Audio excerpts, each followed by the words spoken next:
नमस्कार, आप देख रहे हैं लोकमंच न्यूज और मैं हूं आपके साथ सत्यम गौर। 2022 में होने वाले विधानसभा चुनाव को लेकर सभी पार्टियां तैयार हो गई हैं और पूरा जोर लगा रही हैं जनता को लुभाने के लिए। इसी बीच आपको बताते चले कि जो बयानों का सिलसिला है वो भी जोर पकड़ता हुआ दिखाई दे रहा है। उत्तर प्रदेश में बीजेपी की सहयोगी यानी कि निषाद पार्टी के अध्यक्ष संजय निषाद ने भगवान श्री राम पर एक विवादित बयान दिया है। उनका कहना है कि राम का जन्म एक निषाद परिवार में हुआ था और अब इसी बयान को लपक कर असदुद्दीन ओवैसी ने संघ प्रमुख मोहन भागवत से जवाब मांगा है। सिर पर लाल टोपी, गले में फूलों का हार और मुंह में जय निषाद के जय घोष।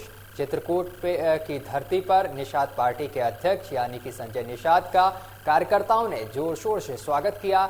2022 में यूपी सरकार में भागीदारी का पूरा भरोसा है और शायद यही वजह है कि संजय निषाद चुनावी अभियान में कोई कोर कसर नहीं छोड़ते दिखाई दे रहे हैं। लेकिन इस दौरान उन्होंने संगम नगरी यानी कि प्रयागराज की धरती पर कुछ ऐसा बयान दिया है जिससे लेकर बहस हो रही है। संजय निषाद का कहना है कि भगवान श्री राम का जन्म निषाद परिवार में हुआ था और वो राजा दशरथ के पुत्र भी नहीं थे, बल्कि पुत्र प्राप्ति के लिए यज्ञ करने वाले शृंगी ऋषि के बेटे थे। और संजय निषाद ने भगवान श्री राम को न सिर्फ शृंगी ऋषि का पुत्र बताया है, ये भी उन्होंने कह दिया है कि उनके समुदाय के लोग तब तक बीजेपी को वोट नहीं देंगे जब तक निषाद समाज के लिए आरक्षण की मांग पूरी नहीं हो जाती है। और क्या कुछ संजय निषाद ने कहा है, आइए आपको हम सुनवाते हैं।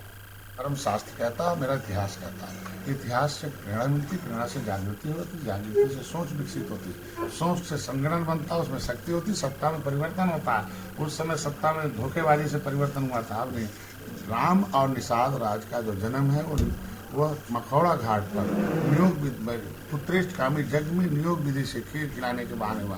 खीर खाने से तो कोई बच्चा हो नहीं जाएगा ना, तो एक तरीका था, एक सम्मानजनक तरीका था। उससे कहते हैं कि दशरथ के तथाकथित पुत्र है, असली पुत्र वो श्रृंगी ऋषि निषाद।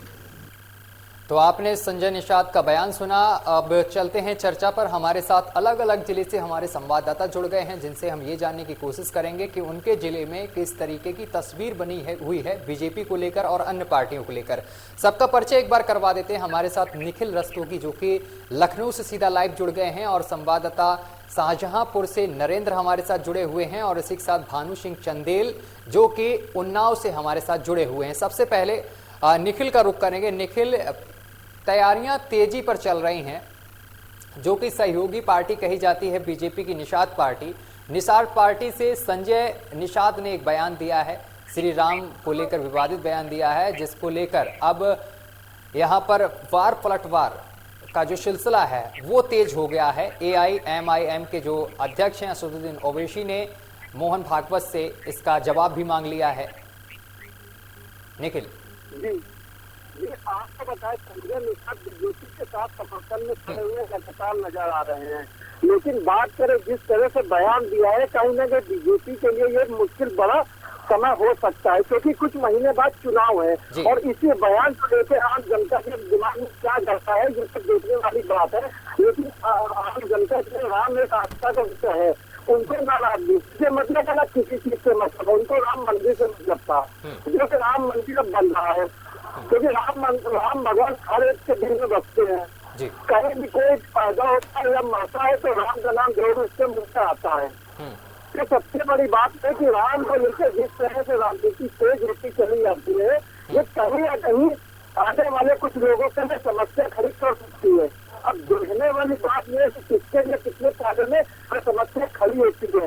लेकिन बात राजभर की तो राजभर ने किस तरह से बीजेपी के साथ अपना 1 से 2 साल का समय बिताया है, उसके बाद हम पार्टी से अलग हो गए। राजभर का कहना था कि हम घर से 2 किलोमीटर की सड़क नहीं बना पाए। लगातार जबकि उत्तर प्रदेश में बीजेपी सरकार सत्ता में थी और उनसे सहयोगी दल भी थे। अब इन्हीं से बातों को लेकर राजभर अलग हो गए। 4 अपने विधायक जिताने वाले जो बीजेपी के 40 विधायकों को जिताया था, अब वो समाजवादी पार्टी के पाले में चले गए हैं। अब आने वाले चुनाव में ही पता चलेगा कि क्या स्थिति बनती है। लेकिन राजभर की बात करें, जिस तरह से उन्होंने मऊ में एक बहुत बड़ी महा रैली करके अपना दिखाया है कि किस तरह जनता उनके साथ नजर आ रही है, आने वाले चुनाव में ही पता चलेगा पूर्वांचल में किस तरह से राजभर का दबदबा देखने को मिलता है। जी बिल्कुल।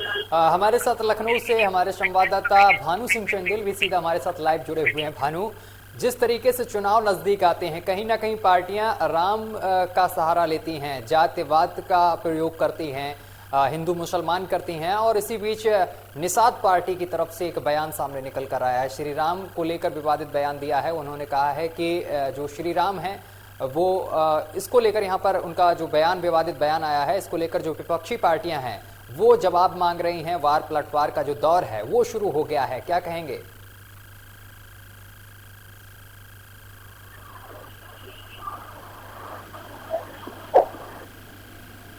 भानु, आपकी आवाज हम तक साफ नहीं पहुंच पा रही है, क्लियर आवाज एक बार फिर से आपसे संपर्क साधने की कोशिश करेंगे।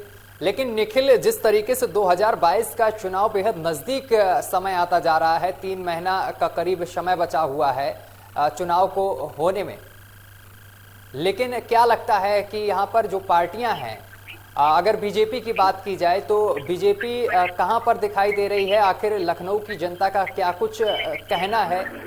क्या वो इस बार परिवर्तन चाहते हैं उत्तर प्रदेश में?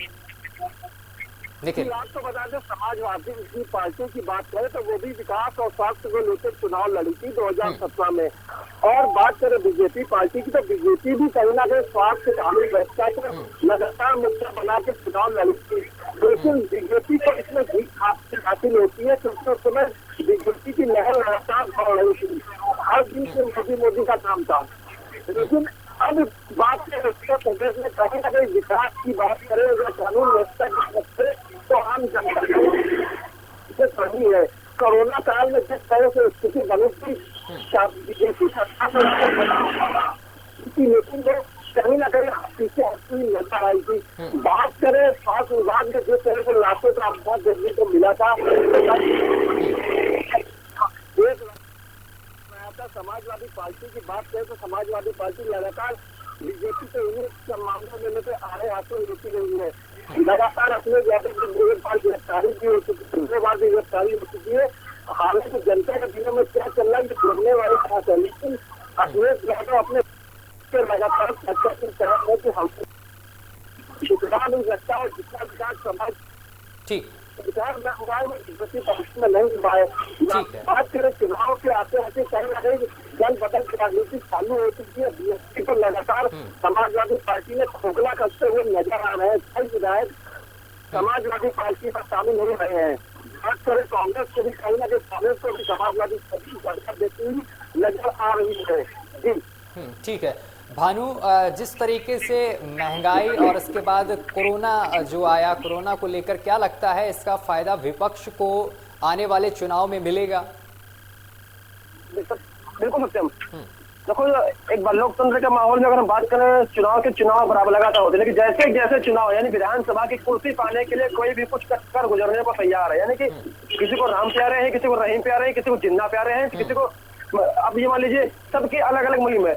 जिस तरह से इस समय जाति समीकरण देखे जाते हैं, जाति समीकरण लेकर चुनाव को जो प्रोपेगेंडा तैयार किया जाता है, कभी अखिलेश यादव बोलते हैं जिन्ना की तुलना हम हमारे देश के महान जो क्रांतिकारी रहे जो हमारे पटेल जी ने उनसे कर दिया है जयंती पर और जिन्ना। लेकिन देखा जाए जिन्ना जो कि रहे देश के खलनायक रहे और पाकिस्तान के जनक भी है, उनकी तुलना की जा रही है। तो कहीं पर तो हमारे जो निषाद पार्टी के अध्यक्ष हैं वो राम को बताते हैं मेरे परिवार में जन्म लिया है, तो कहीं अखिलेश यादव मुस्लिम नेता बताते हैं कि कभी राम और भाजपा सरकार राम मंदिर के राग लाप रही है। तो जैसे चुनाव नजदीक आते हैं वैसे वैसे नेताओं के शब्दकोश की जो उनका पिटारा होता है, जो उनके पेटी होते हैं, उससे उस तरह शब्द के भाषा का प्रयोग होगा, ऐसे बाण निकाले जाएंगे जो कि लोकतंत्र के लिए बहुत ही खतरा पैदा। लेकिन जिस तरह से अभी महंगाई बढ़ रही थी, विपक्ष हमलावर था भाजपा सरकार के ऊपर कि पेट्रोल महंगा हो रहा है, डीजल महंगा हो रहा है, केरोसिन महंगा हो रहा है, गैस महंगा हो रहा है और खाद्य सामग्री महंगी हो रही है। जैसे ही चुनाव से पहले को भी दीपावली के टाइम पे सरकार ने जैसे ही डीजल और पेट्रोल में उनके दामों में घटोतरी की घटाया और तो वैसे ही हंगामा फिर शुरू हो गया। तो आखिर यह समझ नहीं आता है कि विपक्ष चाहता क्या है। महंगाई बढ़ती है तब भी आप विरोध करते हैं, जब उसका दाम घटाया जाता है कम के तब भी आप विरोध करते हैं, आप चाहते क्या है? क्या वाकई में अखिलेश सरकार जिस तरह से उत्तर प्रदेश में हिंदू करके मुस्लिम को दो भाग में बांटने का प्रयास कर रही है, और जबकि उनसे कहा भी गया तो उन्होंने कहा कि जिन्ना जब योगी आदित्यनाथ उनसे इस सवाल पूछा कि जरा अखिलेश यादव जी इस पर ध्यान दे, लेकिन तो अखिलेश अपने बयानों पर अटल है। उन्होंने कहा कि नेताओं को बाबा जी को इतिहास पढ़ना चाहिए। और ये उत्तर प्रदेश नहीं पूरे देश के लोग जानते हैं कि हकीकत क्या है कि जिन्ना जो है हमारे जिन्ना जो अखिलेश के बहुत ऐसे हो रहे हैं, जो जिन्न की बोतल से जिन्ना कितना पार लगाएंगे सब सरकार का है तो समय तय करेगा, लेकिन वहीं पर वैसे हमलावर होते हैं। भाजपा को वोट नहीं देना है। हमारे निषाद पार्टी के अध्यक्ष है वो भी यही राम को अपना बता रहे हैं। तो जिस तरह से निषाद पार्टी के जो अध्यक्ष है वो भाजपा के दामन में बैठे हुए दिखाई पड़ रहे हैं, उनसे हाथ मिलाते हुए दिखाई पड़ रहे हैं, तो वो विरोध किसका कर रहे हैं? अगर सपोर्ट करिए, अगर उन्होंने कहा कि राम जी ने निषाद पार्टी के परिवार जन्मे जी के यहाँ जन्म नहीं लिया उन्होंने, मान लीजिए मैं मानता एक पल के लिए आपकी बात सही है, तो आप करना क्या साबित क्या करना चाहते हैं? राम को लेकर के भाजपा राजनीति शुरुआत से कर रही है, राम मंदिर लेकर कर रही है, निर्माण शुरू हो गया, तो आप कहीं न कहीं से आप तो भाजपा के डमी बने हुए, आप तो भाजपा के लिए ही वोट मांग रहे हैं ना। आप कर तो आप वही रहे, लेकिन आप अपने आप अमल क्यों नहीं कर रहे? कोई भी नेता कोई भी प्रत्याशी अब तक इस मुद्दे पर नहीं आया कि महंगाई खत्म होगी, गरीबी खत्म होगी, अपराध खत्म होगा, भ्रष्टाचार खत्म होगा। हम इस तरह के इस मुद्दे पर कोई चर्चा नहीं कर रहा है। बस एक दूसरे को मंदिर मस्जिद गुरुद्वारा राम रहीम जिन्ना इसको लेकर के बस पूरी खिचड़ी पकाई जा रही है। जैसे जैसे उत्तर प्रदेश चुनाव नजदीक आएंगे वैसे वैसे जो हमारे देश का जो ये कह लें कि उत्तर प्रदेश की जो कुर्सी बैठने वाले मुख्यमंत्री रहे, उत्तर प्रदेश को पूर्व मुख्यमंत्री रहे, जो कुर्सी पाने की लालसा में लगे हुए हैं, वो अपनी मर्यादित भाषा को इस तरह से तार करेंगे कि लोकतंत्र की हत्या करने का पूरा काम करेंगे। रही बात जनसभाओं की, जनसभाएं सर कर रहे हैं, अपनी तैयारियां सर कर रहे हैं, लोकतंत्र का माहौल है। जनता किसको चुनती है? जनता जिन्ना का राग अपने अखिलेश यादव को चुनती है, या जनता राम मंदिर का राग अपने भाजपा को चुनती है, या फिर जनता ओवैसी को चुनती है जो अक्सर हमेशा देश विरोधी भाषाओं को लेकर के भड़काऊ भाषाओं को लेकर के सुर्खियों में रहते हैं। अब ये बड़ा सवाल खड़ा हो रहा है लोकतंत्र के लिए कि हम तो साफ साफ कहते हैं कि लोकतंत्र के माहौल में चुनाव आयोग को साफ साफ इस पूरे मामले में संज्ञान लेना चाहिए। कोई भी नेता कार्यकर्ता अगर जनसभाओं में किसी भी धर्म समुदाय को लेकर के टिप्पणी करता है, उनपे या उनपे टिप्पणी करके उनके समर्थकों को या उनके अनुयायियों को ठेस पहुंचाता है, तो उस पर कार्रवाई होनी चाहिए। उसको चुनाव जनसभाओं से उसको बहिष्कार करना चाहिए, उसको चुनाव बहिष्कार की रैलियों पर रोक लगानी चाहिए, लेकिन ऐसा भी नहीं हो रहा है। समस्याएं यही खड़ी हो रही है कि आखिर ये चाहते क्या है? महंगाई बढ़ी तो समस्याएं हैं, घटती है तो समस्या है, अगर महंगाई कम की जाती तो समस्या बढ़ती है। कोरोना आया देश में, पहले नोटबंदी भाजपा लेके आई, उसके बाद में कोरोना आ गया, कोरोना के बाद महामारी ऐसी फैली कि पूरा अस्त व्यस्त कार्य व्यवस्था देश जीडीपी सब हो गई। लेकिन उसके बाद में हालात ये उत्पन्न हो गए कि अभी अब देखा तो महंगाई बढ़ गई। महंगाई दिन पर जिस तरह बढ़ी उसका वो जवाब ही नहीं, सारी सीमाएं तोड़ दी उसने, शतक लगा दिया पेट्रोल ने, लेकिन महंगाई तो हर साल बढ़ती है। अगर मैं बात करूं महंगाई की समय ज्यादा बढ़ी है, ये तो होना ही था। जिस तरह से 10 रुपए 5 रुपए 1 रुपए 50 पैसे डेली डीजल पेट्रोल में बढ़ोतरी की जा रही थी, तो चुनाव से पहले जनता को एक लॉलीपॉप दी गई है कि हमने इस 12 रुपए 17 रुपए डीजल पेट्रोल में कम किए। अभी चुनाव आने से पहले जब तक चुनावी की घोषणा होगी विधानसभा उत्तर प्रदेश में, तब तक अभी डीजल पेट्रोल के दामों में और गिरावट देखने को मिलेगी। लेकिन जैसे ही चुनावी नतीजे जिसके पक्ष में गए वैसे ही इन दामों में उछाल फिर देखने को मिले। सत्यम बिल्कुल। तो क्या लगता है भानु, जिस तरीके से चुनाव बेहद नजदीक हैं और इधर कोरोना का भी राग विपक्ष अलाप रहा है और बढ़ती महंगाई को लेकर भी विपक्ष लगातार इसको लेकर सरकार पर हमलावर नजर आ रहा है, तो आने वाले समय में जो 2022 का चुनाव होगा, विधानसभा चुनाव, जिसकी अब समय सीमा भी लगातार प्रतिदिन घटती जा रही है, इस पे क्या विपक्ष को लाभ होगा? जनता क्या विपक्ष को चुनेगी?